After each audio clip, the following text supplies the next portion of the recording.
Magalang na mahal na Hara. Ngunit batid kong itong Sapiro ang unang lulusubi ni Metela. Batid ni Metenang nasa Lereo ang karamihan sa mga sangre.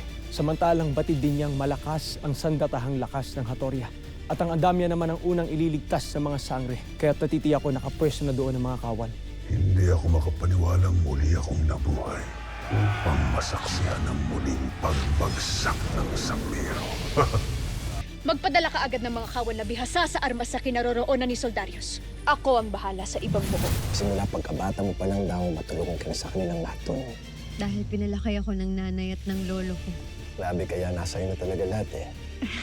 Nagsiselos ka. Parang napapansin ko na, na may gusto ka sa kanya. Palibhasa kasi hindi mo alam yung pakiramdam na nasasaktan dahil wala ka ng laban sa kakibal mo.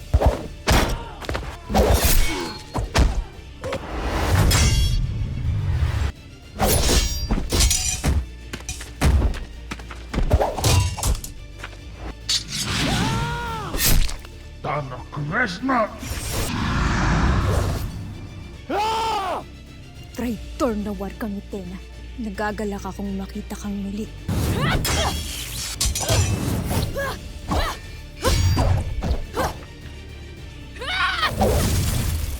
Metela! Ako ang harapin mo, paslit ng Sapiro.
Rashna, kamusta? Wala pa rin bang happenings dito?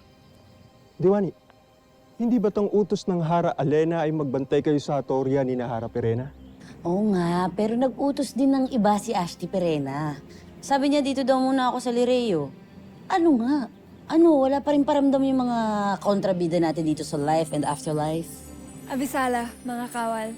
Lira, isang magandang balita. Sumalakay na sina Hagorn sa Sapiro. Magandang balita ba yon? Pagkat nagtagumpay sila Hara Armea. Natalo nila at napaatras nila ang mga kalaban. Yan ang good news! Wow! Galing ng sisi ko! Mashna, ayos lang kayo dito? Bibisita lang ako ng Sapiro para makongratulate ko man lang ang ating Hara. Sige, Diwani. Upang makamusta mo sila roon at ipaabot mo na rin ang aking pagbati. Sige. Giingat kayo. Bye. Mashna, nasaan ang Hara Alena? Ibig ko siyang makausap upang iulat ang tagumpay ng kanyang anak sa Sapiro. Nasa loob siya ng palasyo. Hinihintay ang pagdating ni Nunong Imaw at ng kanyang mga kapatid para sa isang pagpupulong.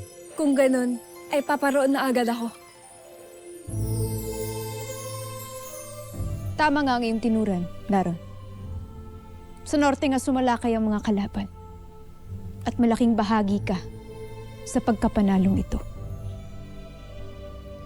Isang karangalan na makatulong sa inyo, Hara Armea.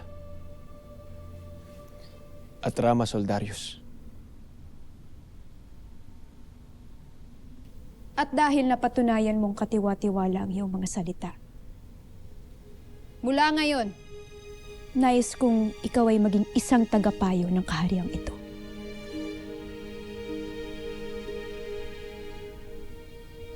Nais ko rin na tipunin mo ang lahat ng mga natitirang Miniave at iharap sila sa akin.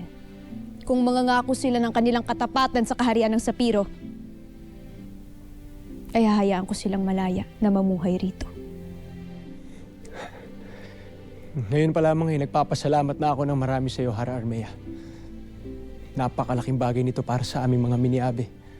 na nawalan na ng tahanan at pagkakakilanlan mula nang bumagsak si Mitena. Hara Armea, Rama Soldarius.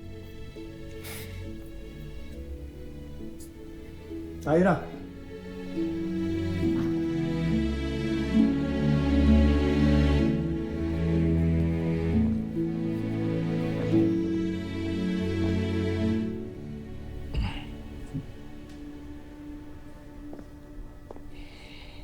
Iginagalang ko ang iyong pasya, Armea.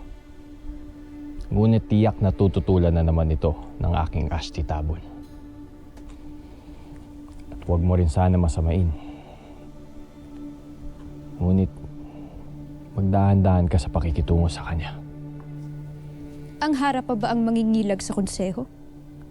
Iba yung pag-iingat lang sa pakikitungo sa kanila, Hara Armea. Para na rin sa iyo ikabubuti.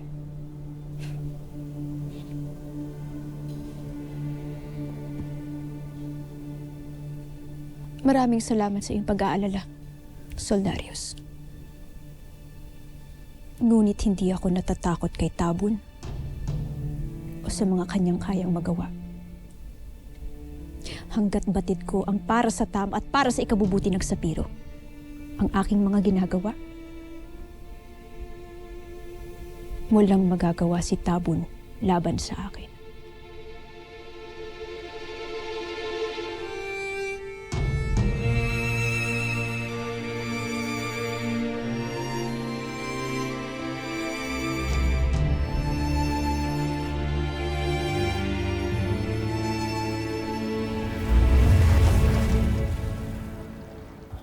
Bakit mo siya sinesearch sa aparato ni Nunong Pau Pau, Tera? Kamangha-mangha. Anong klaseng kasangkapan yan, Tera? Laptop ang tawag dito. Computer.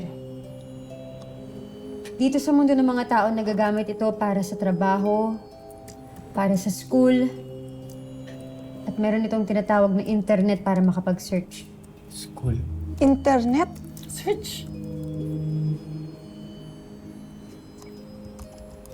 Ganito. Kung sa mundo ng Encantadia, ay meron tayong batis ng katotohanan, balintataw ni Lolo Imaw, at pati libro ng Akashic. Dito sa mundo ng mga tao, mayroong internet.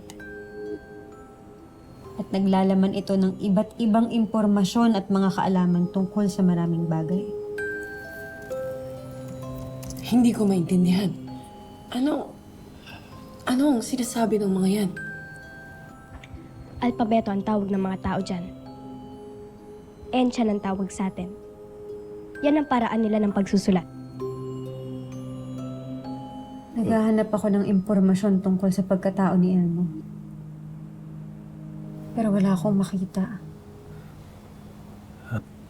No, Tera. Akala ko ba'y kasing husay yan ng balintataw ni Nunong Imaw? Ng batis ng katotohanan at ng Akashic, Tera. Bakit hindi niya makita ito? Hindi ang internet ang problema.